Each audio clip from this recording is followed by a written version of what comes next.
Arsene. We start with your team news, please. Well, apart from Sanchez and Ospina, I haven't seen yet because they arrived late last night. Everybody looks all right. Good news on Alex we hear as well. Iwobi's back in the squad. The only one who is not ready is Aaron Ramsey. He's on a good way, but not completely ready for tomorrow nor Tuesday. Of course, 2 new signings as well. How have they both adapted to the club? Very quickly and very well. But the real test is the games, you know, and so we'll see and know very soon. But what they do in training is promising. At least they have the focus and the quality in training that is what we expected, and on that front I'm very happy. And just finally from me, how likely are the 2 of them to play some part tomorrow? I haven't decided yet, so that's a decision I have to make. I have to see today how everybody comes back and who I will start tomorrow. Hello, Arsene. Very happy with your new signings. Very relieved too that they eventually got over the line, those deals? Yes, we did it quite early compared to some other clubs because we finished our job on Saturday, and the transfer deadline was on Wednesday, so we were earlier than expected because it was a quick turnaround on Saturday morning that we didn't expect to be as quick as that. How big a role do you feel they can play for you over the coming weeks and months? Look, they bring us, he has already international experience, and Lucas Perez is an interesting striker who is versatile, can play on the flank, but especially through the middle, and can score goals, but as well can provide a good number of assists, and the kind of football I like to play is, of course, that's an interesting quality. Jack Wilshere's low move to Bournemouth, I wanted to just ask you about it and what you make of if he does play a little further forward. Would you be quite happy with that if he's got a slightly more attacking role in midfield? Yeah, personally that's where I prefer him. I think Jack Wilshere is a world-class player, has a great football brain, understands everything that's going on the football pitch, and he's the most dangerous when he plays, when you give him the ball in the final third. So it'd be, for me it was always a shame that he plays too deep. I like him close to the goal because he can create. And the thinking behind is that he gets regular football to come back to what he is, a world-class football player. How big an asset might Mathieu Flamini be to Crystal Palace? Will bring them experience. They've bought quite well because they have now Flamini, Benteke, Loic Remy, you know, so they have strengthened well their squads. And with Kabay in there in midfield, they'll be a strong team. You were mentioning about Alexis, Sanchez and David Ospina only just coming back. Yeah. Otherwise, everybody appears to have returned from international duty unscathed. But Granit Xhaka did pick up a red card. Do you have any concerns about his discipline on the field at this stage? We have a concern about the discipline of every player, and I believe that the results are linked with discipline. If you have no discipline, it's very difficult to make results. Alex Sanchez was saying this week that he feels he's reached a level where he can compete with the great players, that he doesn't feel inferior to anyone. Has he reached a level of the likes of Ronaldo and Messi now, do you think? Look, that's what you want him to do, but the Ronaldo and Messi have done that for years, so the consistency of their performances speaks for them. I hope Alexis can get that. He's ambitious, and of course he's a guy who wants to win every single game, so it's good to have that kind of ambition to be the best. He has the potential and the quality, and it's just up to him to show that. The Wiltshire loan deal may have added to these rumours that Eddie Howe may one day take over from you here. I'm not trying to hurry you out the door, but do you think he's a talented young English manager, and may he one day offer something to this club? Honestly, I don't know who will take my job one day, you know, I don't know who will take your job one day. We have to compete. So these are questions that are for me impossible to answer. I give my best as long as I'm here, and I wish the best to the guy who comes after me.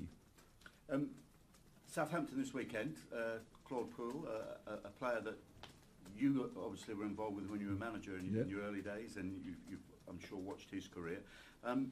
How well do you feel he can do in the Premier League? What skills does he have?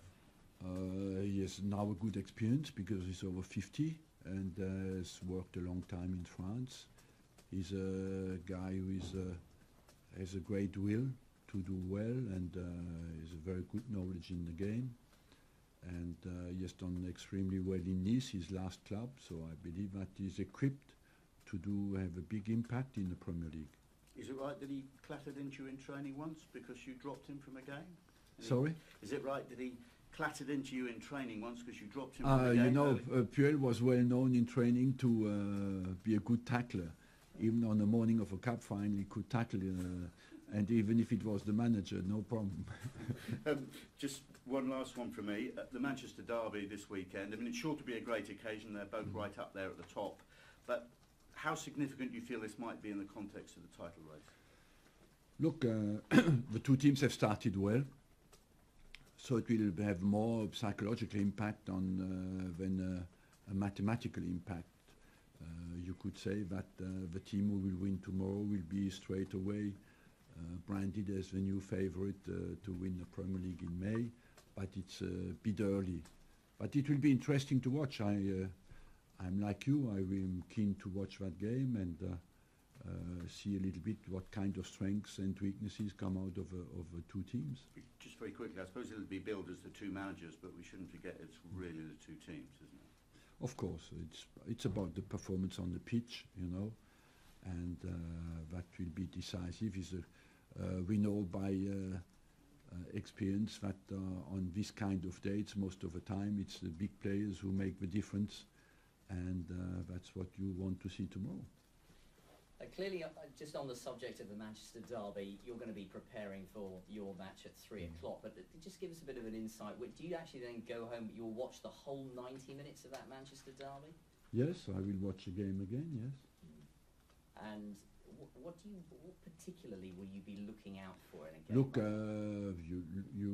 Look, most of the time, the turning points of a game, you know, because normally people after the game speak only about the results, but we know inside the game that there are some turning points where the guy missed the final ball, or where he was offside. If he had not been offside, they would have been 1-0 up, and the potential of the teams as well, the organisation, the decisions of the managers during the game, all these kind of things, you're relaxed enough to observe it.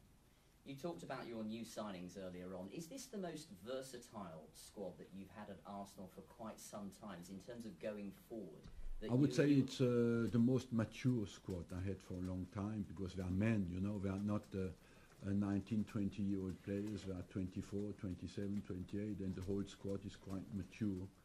And it's the first time for a long time where I have a team of what you call men ready to compete. After, we have to show that we are good enough to beat everybody else.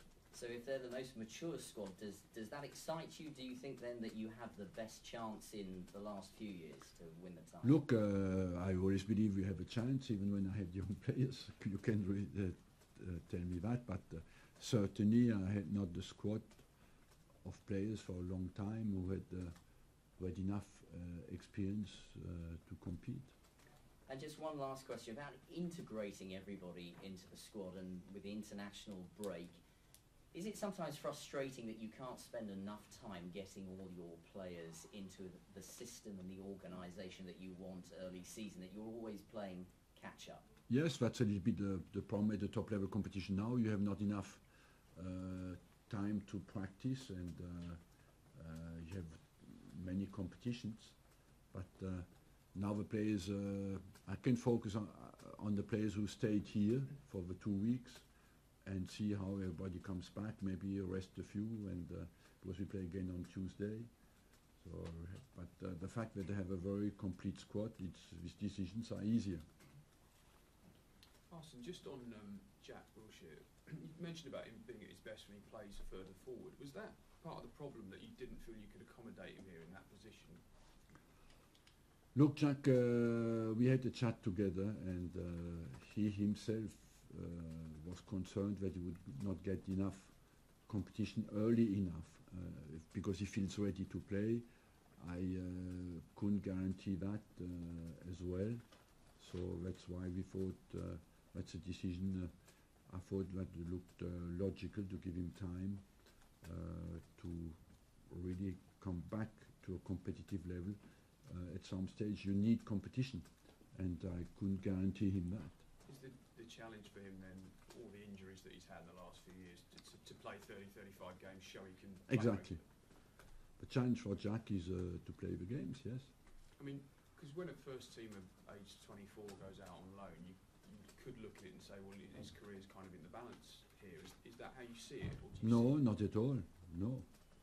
You know, he wanted games, and I can understand his desire, and I felt it was a logical decision. Let's not forget that last year he didn't play, and so he's in a position where you need games. You cannot be out for, not compete for 2 seasons and then wanting to be at the top level. So it's important for him that he gets the number of games this season. He's got less than 2 years left on his current deal. Do you intend to offer him a new one? I hope personally that he stays his whole career here. So what will decide the contract? Will it be how he gets on this season at Bournemouth? No, I think how he gets on. He's a world-class player. He doesn't have to show me that he has the quality to play at Bournemouth, just that he can back to a regular competitive level. And just one on Alexis, how much of a risk do you think it will be to chuck him in after the flights and the travel and the game? That's a decision I have to make, because we play Tuesday night, so I will see. I have to make that decision in the next 24 hours. Thank you very much. Cheers, Arsene. Thanks. Take the mic out, please.